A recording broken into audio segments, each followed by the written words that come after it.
Hi friends, आप सभी का आपके अपने यूट्यूब चैनल यूपीएससी इन्फो 24 में स्वागत है। तो दोस्तों, हम उम्मीद करते हैं कि आप सभी लोग स्वस्थ होंगे और खुश होंगे। फ्रेंड्स, ये जो वीडियो है ये सीटेट प्रैक्टिस सेट भाग जो है 5 है। तो अगर आप सीटेट की तैयारी कर रहे हैं तो इस चैनल को जरूर सब्सक्राइब कर लें। दोस्तों, हम एक वीडियो लाएंगे जिसमें पूरा आपको स्ट्रेटजी बताएंगे कि तैयारी कैसे करें और कैसे 100 से ऊपर नंबर लाया जा सकता है। ठीक है, आप 100 से कैसे ज़्यादा नंबर ला सकते हैं ये आपको बताया जाएगा। इस तरह आप कितना भी मेहनत कर ले, आपका जल्दी सिलेक्शन ही नहीं, मतलब कि आपका 60% आना चाहिए अदर स्टेट के लिए। वैसे तो मान लीजिए 84 नंबर भी ला देते हैं, 83 तब भी कैटेगरी में हो जाता है। लेकिन जो जनरल की बात होती है उसमें आपको क्या करना पड़ता है कि कम से कम 90 क्वेश्चन, आपका 90 क्वेश्चन सही होना चाहिए। 150 में 90 क्वेश्चन, तभी आप जनरल कैटेगरी में क्या है क्वालिफाई हो जाते हैं। और दिल्ली में आप दे रहे हैं तो दिल्ली में अगर आप यूपी से हैं या बिहार से हैं और कहीं और स्टेट से हैं और दिल्ली में दे रहे हैं या संघ साथी जो प्रदेश है वहाँ दे रहे हैं तो वहाँ पे आपको 60% मांगते हैं। मतलब 90 क्वेश्चन से ऊपर इस सीटेट में रहना चाहिए, तभी आपका मान्य होगा। तो दोस्तों, इसलिए आप लोग को एक बार हम वीडियो लाएंगे जिसमें आपको बताया जाएगा कि कैसे पढ़े हैं, मतलब सीटेट निकालना है तो उसके लिए क्या क्या रणनीति होनी चाहिए, ये वीडियो बताएंगे। लेकिन अभी फार्म आ चुका है तो आप लोग फार्म को जरूर भर लीजिए और सिलेबस के अनुसार तैयारी करिए। आज से फार्म जो है ओपन हो गया है। ठीक है, तो स्टार्ट करते हैं आज का पहला नंबर क्वेश्चन जो 71 नंबर से है। क्वेश्चन है फ्रेंड्स, बुद्धि लब्धि मापन के जन्मदाता कौन है? बुद्धि लब्धि मापन के जन्मदाता कौन है? ऑप्शन 1 है स्टर्न, 2 है बीने, 3 है टर्मैन और 4 है डी है आपका इनमें से कोई नहीं। तो आंसर क्या हो जाएगा?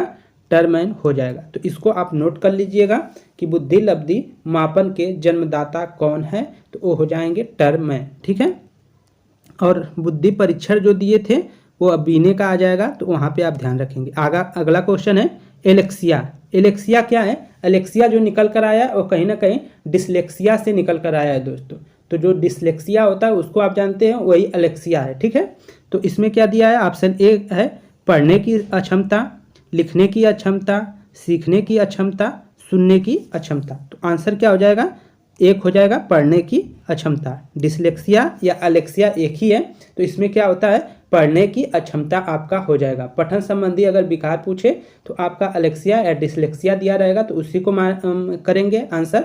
लिखने संबंधी जो अक्षमता होता है उसको आपको डिस्ग्राफिया कहते हैं। ठीक है, और जो आपका गणित से संबंधित होता है उसको डिस्क्लेकुलिया कहते हैं, तो वो आपका मैथ संबंधी विकार होता है। आगे चलते हैं 73 नंबर। शिक्षा मनोविज्ञान की उत्पत्ति का वर्ष कौन सा माना जाता है? शिक्षा मनोविज्ञान की उत्पत्ति का कौन सा वर्ष माना जाता है? ऑप्शन ए है 1947, ऑप्शन बी है 1920, ऑप्शन सी है 1940, ऑप्शन डी है 1900। तो आंसर क्या हो जाएगा? 1900। ठीक है, 1900 जो है शिक्षा मनोविज्ञान की उत्पत्ति का वर्ष माना जाता है। ऑप्शन डी आपका सही है। 74 नंबर क्वेश्चन देखते हैं। प्रमाणीकृत परीक्षण क्यों कराए जाते हैं? प्रमाणीकृत परीक्षण क्यों कराए जाते हैं? ऑप्शन 1 है मंद बुद्धि बालकों की पहचान के लिए, प्रतिभाशाली बालकों की पहचान के लिए, पिछड़े बालकों की पहचान के लिए, बहरे बालकों की पहचान के लिए। तो 74 का जो आंसर हो जाएगा दोस्तों वह बी सही हो जाएगा, प्रतिभाशाली बालकों की पहचान के लिए। तो प्रमाणीकृत परीक्षण क्यों कराए जाते हैं? तो आंसर हो जाएगा प्रतिभाशाली बालकों के पहचान के लिए। आगे देखते हैं 75 नंबर क्वेश्चन। पियाजे की औपचारिक संक्रियात्मक अवस्था बालक की किस आयु अवस्था तक मानी जाती है? पियाजे ने 4 अवस्थाएं बताई है, तो उसमें पूछ रहा है औपचारिक संक्रियात्मक जो अवस्था है वो किस आयु तक मानी जाती है, ये बताना है आपको। तो इसका आंसर आपका कौन सा हो जाएगा? ऑप्शन ए कह रहा है 2 से 0 से 2 वर्ष, 2 से 7 वर्ष, 7 से 11 वर्ष, 11 से 15 वर्ष। तो जो औपचारिक संक्रियात्मक अवस्था होती है वह क्या होती है? 11 से 15, लास्ट स्टेज यही है। ठीक है, और उसके बाद आपका कोई नहीं रहता है, 4 ही देता है। ठीक है, तो इन चारों को याद कर लीजिएगा। आगे है जड़ बुद्धि वाले बालक का आईक्यू कितनी होती है? जो जड़ बुद्धि वाले हैं मतलब एकदम कमजोर बच्चा जो है उसकी पूछ रहा है। ठीक है, तो जड़ बुद्धि वाले बालक का आईक्यू कितना होता है?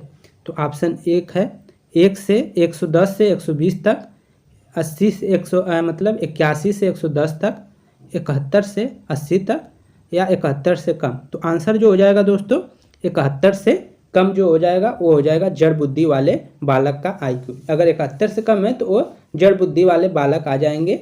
और जो 110 से 120 में है उसमें सामान्य लोग आ जाते हैं, जैसे हम आप लोग आ जाएंगे इसमें। और 120 से जो ज़्यादा हो जाते हैं जिनका IQ, वो क्या होते हैं, प्रतिभाशाली बालक होते हैं। आगे देखते हैं, गर्भ में बालक को विकसित होने में कितने दिन लगते हैं। ठीक है, गर्भ में बालक को विकसित होने में कितने दिन उगते हैं या लगते हैं, ये बताना है आपको। 150 दिन, 280 दिन, 390 दिन और 460 दिन। तो आंसर क्या हो जाएगा दोस्तों, 280 दिन। 20 सही हो जाएगा। कितने दिन लगते हैं, 280 दिन। इसको आप याद रखिएगा।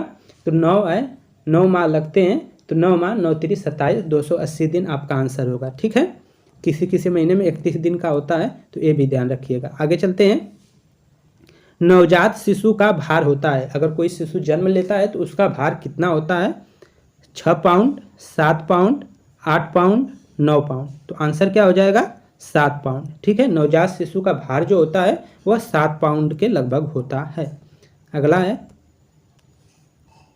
बुद्धि के बहुकारक सिद्धांत के प्रतिपादक हैं। बुद्धि के बहुकारक सिद्धांत मल्टीफैक्टर थ्योरी के प्रतिपादक कौन है, ये बताना है।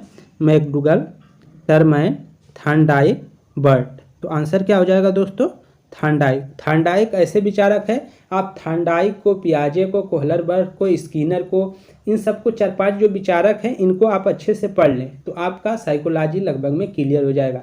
कौन कौन हो जाएगा, थॉर्नडाइक हो जाएगा, पियाजे हो जाएगा, कोहलरबर्ग हो गया, स्किनर हो गया और मैकडूगल, और इसके बाद टरमैन को थोड़ा, या साइमन जो बीने हैं उनको पढ़ लीजिए। इतना ही पढ़ लेंगे तो आपका साइकोलॉजी क्लियर हो जाएगा, कुछ ना कुछ कर लेंगे। आगे देखते हैं, उपनयन संस्कार किस शिक्षा काल में किया जाता था। उपनयन संस्कार जो होता था वो किस शिक्षा काल में किया जाता था।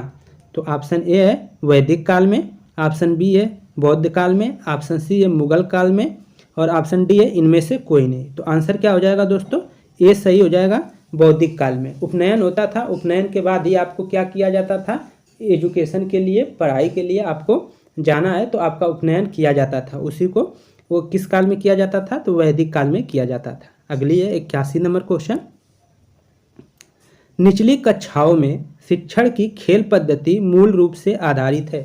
जो निचली कक्षाएं होती हैं 1 से 5, उसमें जो है शिक्षण में खेल पद्धति किस रूप में आधारित है, क्यों खेल पद्धति उसमें लागू किया, क्या वजह है, ये आपको बताना है।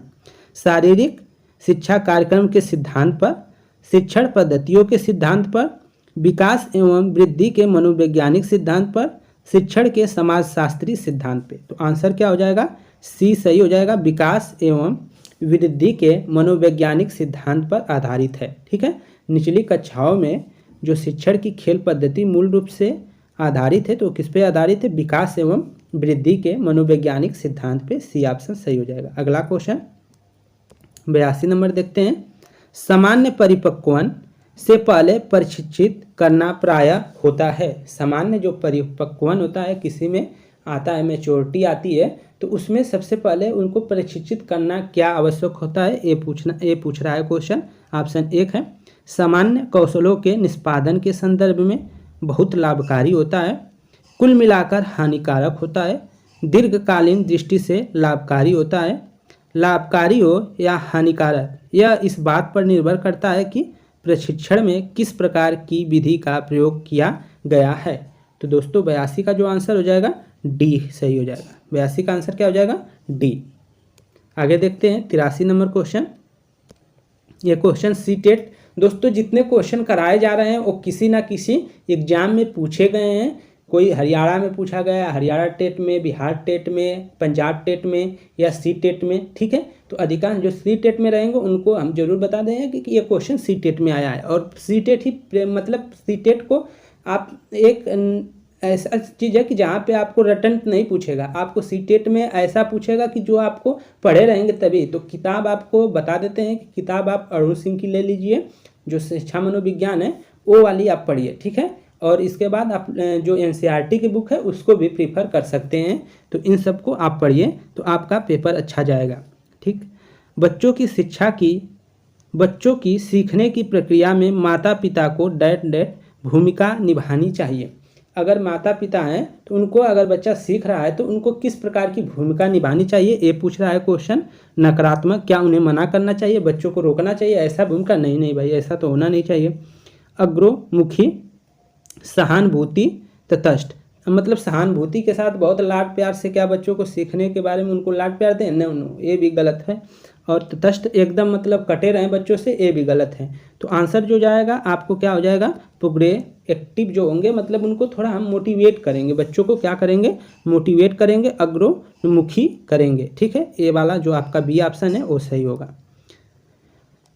84 नंबर क्वेश्चन देखते हैं। एक क्वेश्चन सीटेट में 2011 में पूछा गया है। वह कौन सा स्थान है जहां बच्चे के संज्ञानात्मक विकास को सबसे बेहतर तरीके से परिभाषित किया जा सकता है? वह कौन सा स्थान है जहां बच्चे के संज्ञानात्मक विकास को सबसे बेहतर तरीके से परिभाषित किया जा सकता है? ऑप्शन ए है खेल का मैदान, ऑप्शन बी है विद्यालय एवं कक्षा पर्यावरण, ऑप्शन सी है सभा सागर, ऑप्शन डी है घर। तो आंसर क्या होगा फ्रेंड्स, बी सही हो जाएगा।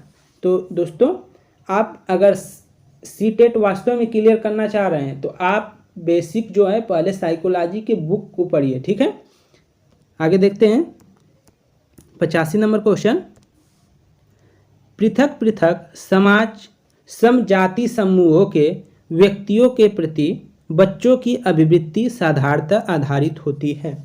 पृथक पृथक समजाति समूहों के व्यक्तियों के प्रति बच्चों की अभिवृत्ति साधारणतः आधारित होती है। किस पे आधारित होती है ये बताना है।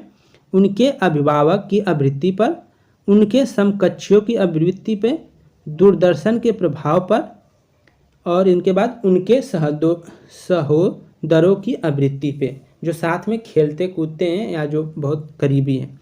तो इसका जो आंसर होगा 85 का फ्रेंड्स, वो आपका ए सही हो जाएगा। 85 का आंसर क्या हो जाएगा, ए सही हो जाएगा, उनके अभिभावकों की अभिवृत्ति पे। फ्रेंड्स, ये 15 क्वेश्चन यहीं पे समाप्त होते हैं। और आप देखते हैं कि सीटेट देने जाते हैं तो उसमें 30 क्वेश्चन रहता है। तो आगे अगर ये वीडियो अच्छा चलता रहा तो हम जो लाएंगे क्वेश्चन वो 30 का सेट लाते रहेंगे, जिससे कि आप लोग का रिवीजन हो सके। और प्रयास यही रहेगा कम से कम 1000-2000 क्वेश्चन करा दिया जाएगा, जहां से आपका सीटेट में एक भी क्वेश्चन नहीं बचेगा। और आप करते रहेंगे तो एक क्वेश्चन गारंटी कर रहे हैं कि इसमें आप 30 में से कम 25-28 तो ला ही देंगे। कम से कम 25, मिनिमम 25 रहेगा और मैक्सिमम तो 30 में 30 लाने का यहाँ पे प्रयास किया जाएगा कि आप सभी लोग अच्छा कर सकें। क्योंकि ये परीक्षा इतनी कठिन नहीं है जितनी लोग समझते हैं। ये बस अगर तरीका अच्छा रहे तो आप कर सकते हैं, क्योंकि कई बार निकाला गया है इसको, तो हम जानते हैं क्या इसमें है। ठीक है, इसमें ज़्यादा कठिन कुछ है ही नहीं। तो एक वीडियो लाएंगे जिस पे पूरा इसी बात पे होगा, या कभी हम इसी तरह यूट्यूब चैनल पे ही लाइव आ जाएंगे और आप लोग उस समय पूछ लेंगे जितना पूछना होगा सीटेट से बारे में, कि कैसे क्या किया जाए, क्या पढ़ा जाए। साइंस बैकग्राउंड से हैं तब भी और आर्ट वाले हैं तब भी, दोनों बैकग्राउंड के लोगों से मतलब ये सब पूछा जा सकता है। और हम आप लोग को बहुत सी चीज़ें बताएंगे। दोस्तों नमस्कार। तो अगर आप वीडियो पसंद आ रही है तो वीडियो को लाइक कर दें, और चैनल पे नए हैं तो चैनल को ज़रूर सब्सक्राइब कर लें।